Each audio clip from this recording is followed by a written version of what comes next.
नमस्कार जोहार, मैं राजू और आप देख रहे हैं 24 झारखंड न्यूज। चलिए जानते हैं झारखंड की सुबह से लेकर शाम तक की तमाम बड़ी खबरों को। हेमंत सोरेन की जमानत याचिका पर अब 10 जून को होगी सुनवाई। जेल में बंद हेमंत सोरेन की जमानत याचिका पर झारखंड हाईकोर्ट में मंगलवार को सुनवाई हुई। मामले की सुनवाई करते हुए अदालत ने ईडी के अधिवक्ता को 10 जून से पूर्व शपथ पत्र दायर करने को कहा। अब इस मामले की अगली सुनवाई 10 जून को होगी। गौरतलब है कि पूर्व मुख्यमंत्री हेमंत सोरेन ने सोमवार को वहीं जमानत याचिका दायर की थी और जल्द से जल्द सुनवाई का आग्रह किया था। बता दें कि यह सुनवाई न्यायमूर्ति रंजन मुखोपाध्याय की अदालत में हुई। हेमंत सोरेन ने अपनी याचिका में कहा कि ईडी ने जो उनके खिलाफ जमीन कब्जे का जो आरोप लगाया है वह पूरी तरह से निराधार है, बेबुनियाद है। बड़गई की 8.86 एकड़ जमीन भूइंहारी जमीन है जिसे ट्रांसफर नहीं किया जा सकता। जमीन का मालिकाना अधिकार भी उनके पास नहीं है और न ही जमीन के किसी दस्तावेज में उनका नाम है। इसके बावजूद ईडी उस जमीन पर उनके द्वारा कब्जे करने का आरोप लगाया है। बता दें कि इसके पहले उन्होंने सिविल कोर्ट से आग्रह किया था कि उन्हें जमानत दी जाए, लेकिन उनकी याचिका खारिज हो गई थी। इसके बाद हेमंत सोरेन झारखंड हाईकोर्ट पहुंचे और कहा कि ईडी की ओर से की गई गिरफ्तारी अवैध है। झारखंड हाईकोर्ट ने मामले की सुनवाई के बाद फैसला सुरक्षित रख लिया था। इसी बीच हेमंत सोरेन सुप्रीम कोर्ट पहुंचे और जमानत देने का आग्रह किया। हेमंत सोरेन के वकील और ईडी के वकील की दलीलें सुनने के बाद सुप्रीम कोर्ट ने नाराजगी जताई कि वकील कपिल सिब्बल ने केस से जुड़े तथ्य छुपाए हैं, इसलिए जज ने कहा कि वह याचिका को खारिज करने जा रहे हैं। इस पर कपिल सिब्बल ने अपनी गलती स्वीकार करते हुए याचिका वापस ले लिया है। जामताड़ा में बड़ा हादसा, निर्माणाधीन कुआं की मिट्टी धंसने से एक मजदूर की मौत, 2 घायल। जामताड़ा के बागडेहरी थाना क्षेत्र में मंगलवार सुबह हुए हादसे में एक मजदूर की मौत हो गई, जबकि दूसरा मजदूर गंभीर रूप से घायल हो गया।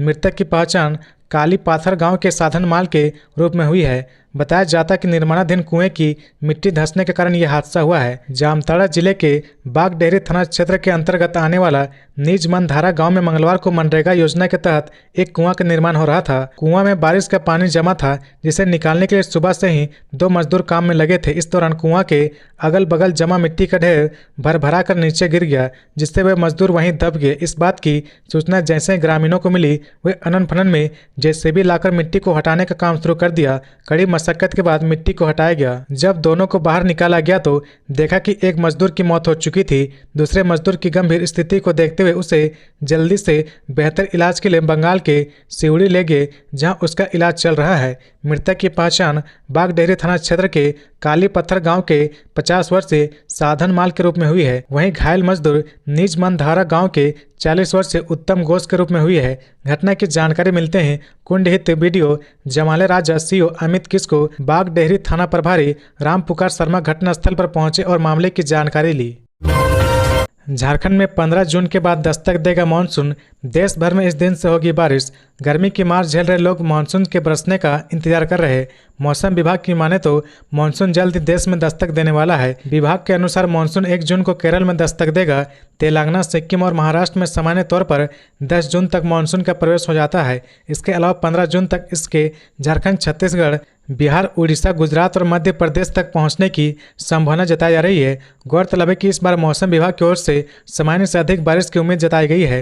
विभाग की ओर से कहा गया कि इस बार अच्छी बारिश होगी। खबरों में आगे बढ़ने से पहले अगर अभी तक आपने इस चैनल को सब्सक्राइब नहीं किया तो प्लीज सब्सक्राइब कर ले, जिससे झारखंड की हर छोटी सी बड़ी खबर की अपडेट आप तक पहुंचता रहे।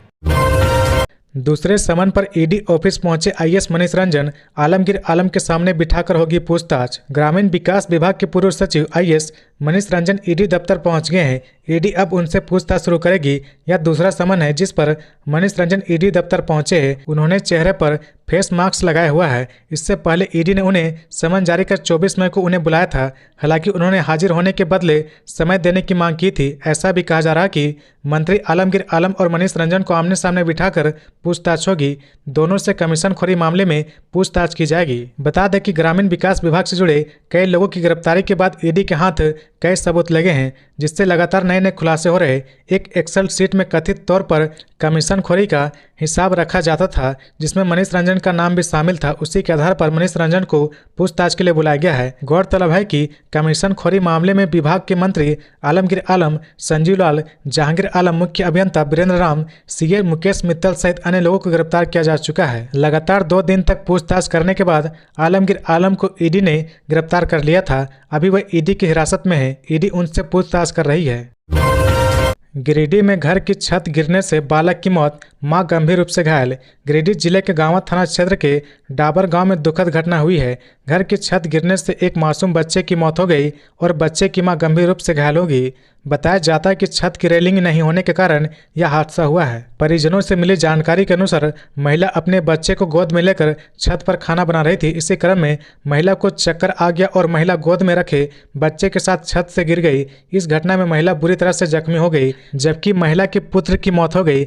घर वालों ने बताया कि मंगलवार की सुबह उदय कुमार की पत्नी लक्ष्मी देवी घर के छत पर खाना बना रही थी। लक्ष्मी के साथ उसका बेटा ऋषा भी छत पर था। इसी बीच लक्ष्मी को चक्कर आने लगा तो वह अपने बच्चे को गोद में लेकर उठी। उठते ही जोर का चक्कर आ गया और वह बच्चे समेत छत से नीचे जा गिरी। जोरदार आवाज आने के बाद परिजन दौड़कर पहुंचे तो मां बेटे को गिरा हुआ पाया। घटना के बाद घर में कोहराम मच गया।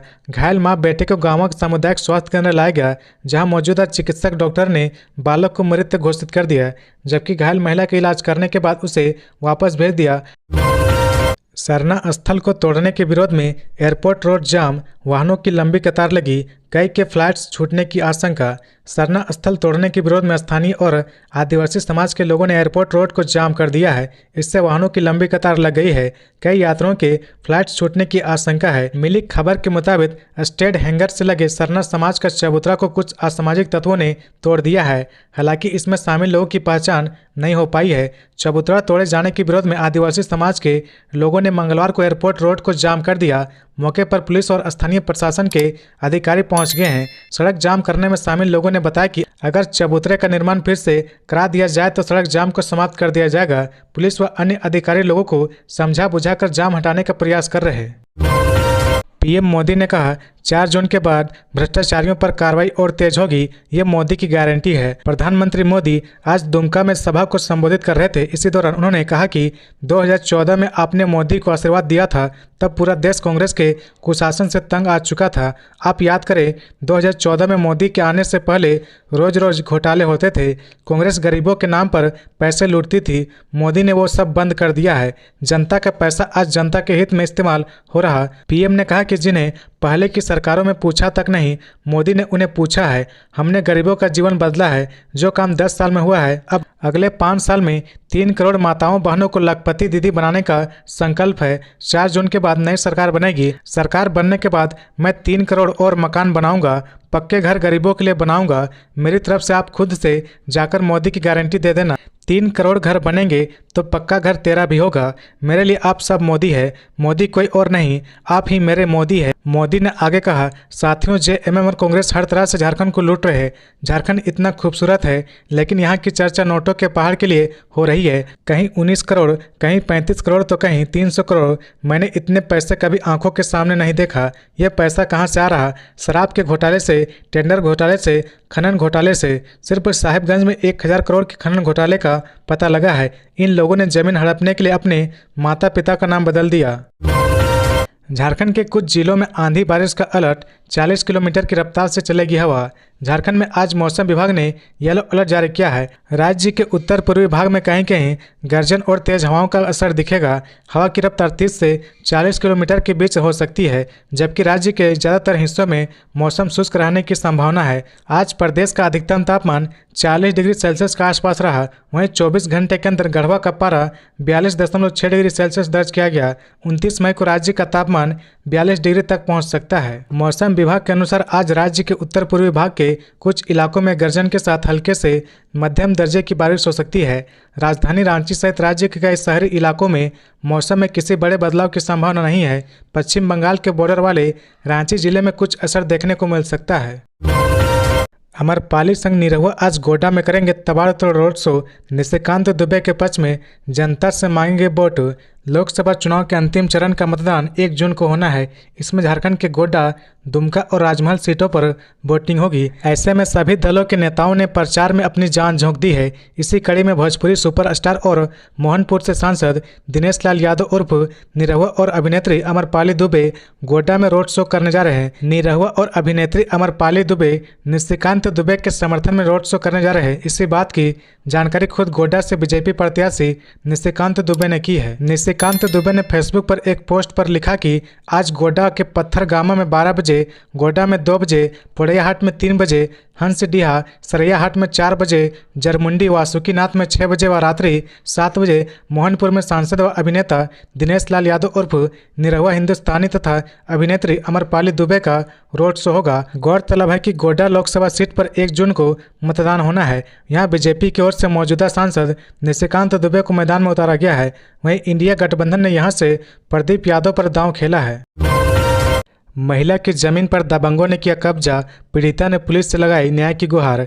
कोडरमा जिले के झुमरी तिलैया में दबंगों द्वारा जमीन पर अतिक्रमण कर कब्जा करने का मामला सामने आया है। राखी मंडल नाम की एक महिला जब झुमरी तिलैया नगर परिषद क्षेत्र के वार्ड नंबर 13 के बारवाडी मौजा में अपनी ही जमीन की घेराबंदी करने पहुंची तो उसे दबंगों का सामना करना पड़ा। दबंगों ने उन्हें अपनी जमीन की घेराबंदी करने से रोक दिया। हालांकि महिला पुलिस के पास पहुंची और उन्होंने मामले को लेकर शिकायत दर्ज कराई।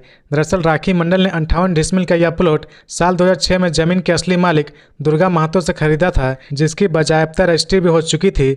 रविवार को जब राखी मंडल अपनी जमीन पर पहुंची तो आसपास के ग्रामीण समेत इलाके के दबंगों ने विरोध करना शुरू कर दिया। दबंग कहने लगे कि यह जमीन सरकारी है जिस पर वे बाउंड्री नहीं बनाने देंगे। राखी मंडल ने बताया कि जमीन खरीदने के बाद उन्होंने इस पर ध्यान नहीं दिया और उनकी जमीन पर जंगल उगाया है, जिसके बाद जब वे जमीन पर बाउंड्री कराने पहुंची तो दबंगों ने स्थानीय लोगों को लालच देकर इकट्ठा कर लिया और उन्हें बाउंड्री खींचने से रोक दिया। इसे लेकर उन्होंने शिकायत दर्ज कराया है। हैदराबाद में पुलिस जवान की मृत्यु के बाद अस्पताल प्रबंधन नहीं सौंप रहे थे 100, पलामू एसपी ने कराया बिल का भुगतान। पलामू जिला बल में तैनात जवान प्रदीप पासवान की हैदराबाद के एक निजी अस्पताल में इलाज के क्रम में मृत्यु हो गई। प्रदीप पासवान गढ़वा के रहने वाले थे। प्रदीप पासवान लीवर और किडनी की बीमारी से जूझ रहे थे। उन्हें इलाज के लिए हैदराबाद के एक बड़े निजी अस्पताल में भर्ती करवाया गया था। लंबे समय की बीमारी के कारण परिवार की आर्थिक स्थिति बेहद कमजोर हो गई थी। हैदराबाद में इलाज के क्रम में प्रदीप पासवान का निधन हो गया। प्रदीप पासवान के निधन के बाद निजी अस्पताल में 1,20,000 रुपये बकाया रहने के कारण 100 को परिजनों को नहीं सौंपा जा रहा था।